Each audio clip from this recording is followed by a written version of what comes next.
This leads our bulletin. The ANC says it hopes suspended Secretary-General Ace Magashule apologizes publicly to the party and the public by the end of the week. The ANC-NEC ordered Magashule to do so after he wrote a letter suspending ANC President Cyril Ramaphosa. Jesse Duarte briefed the media on the outcomes of the NEC meeting held at the weekend. Our reporter Govan Whittles was at that briefing. He joins us now live. So, Govan, let's talk a bit more about what else was said regarding the suspension of Ace Magashule and his actions thereafter.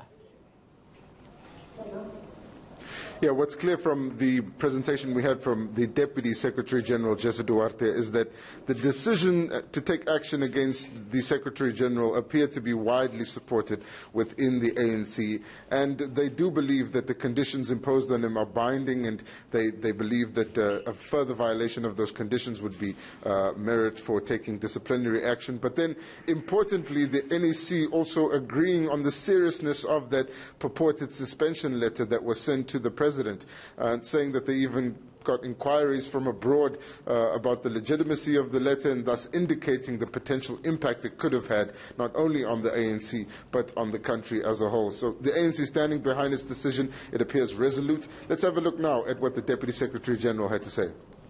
Did implement the step-aside decision of the ANC, and with great sadness we had to agree to a temporary suspension, and I want to really emphasize this word, temporary suspension of the Secretary-General of the ANC.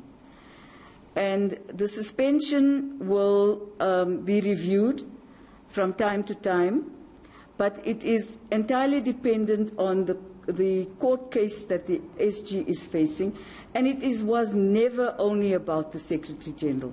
There are numbers of other people in provinces, as well as another member of the NEC who has also been temporarily suspended.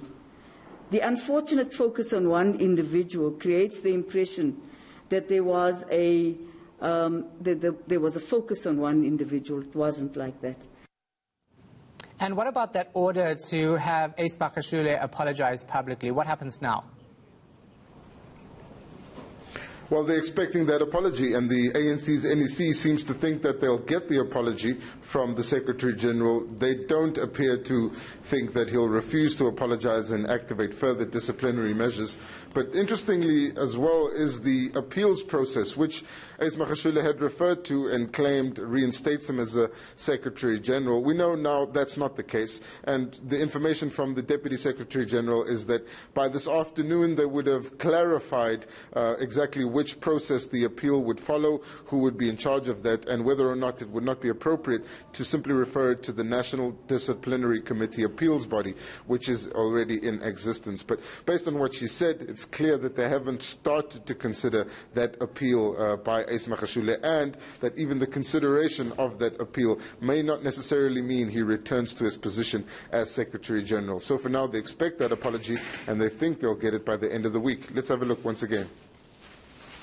We also discussed the question of a letter of suspension that the SG had issued on the President of the ANC, and we agreed that there was no authority or mandate from any structure in the movement for such a decision to have been taken.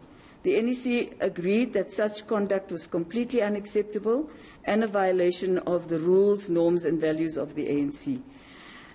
We have been instructed to request the SG to apologize publicly to ANC structures and members within a set time frame. So if he fails to do so, the ANC will institute disciplinary procedures in accordance with the ANC Constitution. We're confident that the SG will rise to the occasion. All right, we'll leave it right there. Govan Whittles following that story for us.